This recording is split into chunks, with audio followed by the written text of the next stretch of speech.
Hello.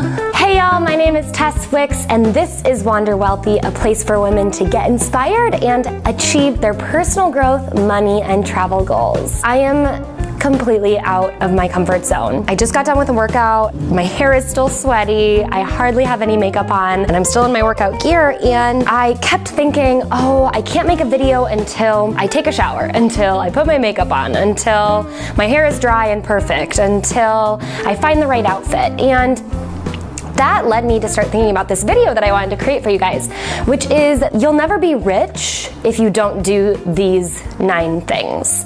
So the reason I thought of this is because the number one thing is that rich people take action. They just start implementing right away. If they read a book, if they hear something on a podcast or watch a video, get some advice or find a tip or hear a tip or whatever it is, they start implementing right away. They're just motivated to get that stuff done. Whether it's make money or be successful or achieve a goal, they take action. That's my number one thing, and that is why I'm recording this video like this. But before I dive into the other 8 items, I did want to point out, I don't think that rich people are always successful, and I don't think successful people are always rich. So the purpose of this video is trying to think about richness and success as one and the same. So it's not the exact definition of rich as in money, but rich as in wealth as a whole. And that is kind of the concept of Wander Wealthy. Wealth means something different to all of us. And so whether it truly is monetarily rich or it's just life and fulfillment rich, define it as you will, but these are kind of the steps to becoming rich in both a monetary sense and just a wealth mindset kind of way. Keep that in mind. Now let's dive into the other 8 things that if you do not start doing now, you will not be rich. Number 2 is big on mindset. It is that if you don't believe you can be rich, you will never be rich. Thinking abundantly as opposed to kind of running away from losing things can really help you become more confident and become more mindful in the things that you're trying to achieve in your life. If you honestly don't believe that you can become rich, it's going to be very hard for you to accept that money into your life. That number 2 thing about what you need to start doing is just believing that you can become rich in any sense and form. Number 3 is you need to start grasping the idea that people who look rich may not actually be rich. You shouldn't compare your insides to everybody's outsides, right? It's the same concept when it comes to money and spending and consumerism. So a lot of people might have fancy cars or fancy handbags or the best, most trendy clothes, but that doesn't necessarily mean that they're rich. In any sense of the word, whether it is monetarily, they might be highly in debt, or they might be really unhappy and they're trying to find their happiness through spending.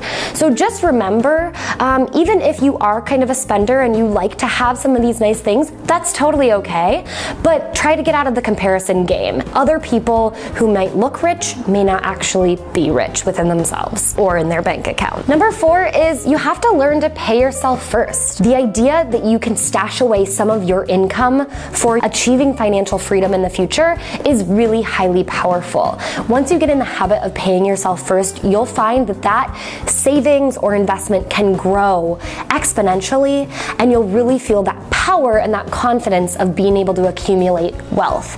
And if it's not monetarily paying yourself first, it's finding a way to love yourself first. Remember to always save a little bit for yourself first. Number 5 is to take risks. You've all heard the idea of high risk, high reward.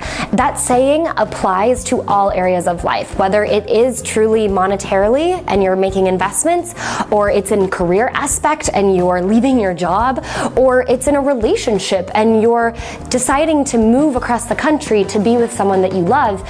Those things apply in all aspects of life, and you really need to be willing to take some risks and let go of what is safe and what is comfortable and get out there to see what more can be open up to you in this world and this life. Taking risks is something that the wealthy and the rich often do, and they're often to reap some really great rewards from doing that, but they're also open to some of the downside too, and they understand that there is downside. You just have to have a little faith, trust your intuition, and go for it. Number 6 is write on the heels or the coattails of number 5, and that is put your money to work for you. If you can learn to take a little bit of risk and invest your money, it can actually pay off in dividends in the future. And that is very, very powerful and beneficial for you as you work to grow your wealth. First, you have to pay yourself first, then you have to be willing to take a little bit of risk with that money, and then with that risk, you can put your money to work for you. All right, number 7, again, is adding to kind of the stair steps here, and that is to take responsibility of both your successes and your failures. I've heard from so many people that have reached success that their biggest learning lessons were from their failures. So being able to and willing to take risks, putting your money to work for you, and then learning from your failures and taking responsibility for that, as well as from your successes, can get you a long way in life. And then you can just continue to improve and learn and iterate, and you'll be able to become more comfortable and confident with your money and take on more risks and have higher rewards. Number 8 is one that I am very passionate about and firmly believe in, and that is coming from the quote by Jim Rohn, which is that you are the average of the 5 people you surround yourself with. So think about your 5 closest friends or most influential family members, even your colleagues and your coworkers and peers. These people have an influence on you, and they also have an influence on your financial situation. I've found myself many times in situations where I have surrounded myself with people that didn't necessarily have the same values as me. It all of a sudden started to tweak my mindset. And luckily I caught myself because I removed myself from that situation, and I realized and recognized that those are not the people that I need in my life or that I want in my life, because it makes me feel a certain way that is different and unaligned with my actual values. So just stay aware and remember that you should surround yourself with people that inspire you and that value very similar things as you and that are driven by some of the same motivating factors as you.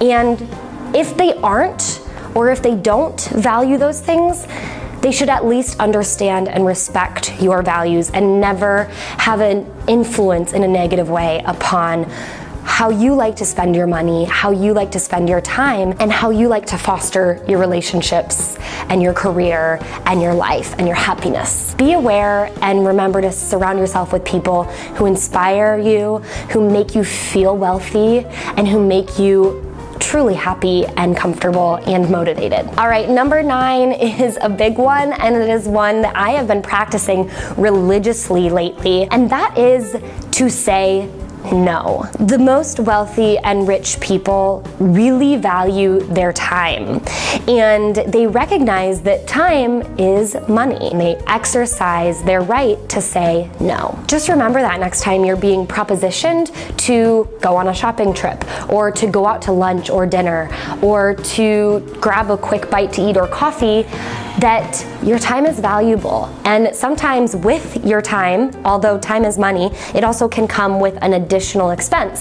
And so if you learn to say no, not to everything, but to the things that aren't high value or high priority for you, you will find yourself freeing up your time for yourself and for the people and the things that you truly care about, to really enjoy those things and find true happiness. Those are my 9 quick things that you'll never be rich if you don't start doing. I hope you took some good notes or you got a little bit of inspiration out of this. If you want to hear more tricks, tips, and things about living a wealthy life, then join our Facebook group. We're having a great conversation. Plus, I'm providing some exclusive content and free training on how I find some really cheap flights. Go to wanderwealthy.com/FB and I will send you a message inside Facebook Messenger that will give you an exclusive invitation to the Facebook group. We're so excited to see you there. Please leave questions and comments and anything that you have, and I will see you in the group. Until then, I hope you wander wealthy.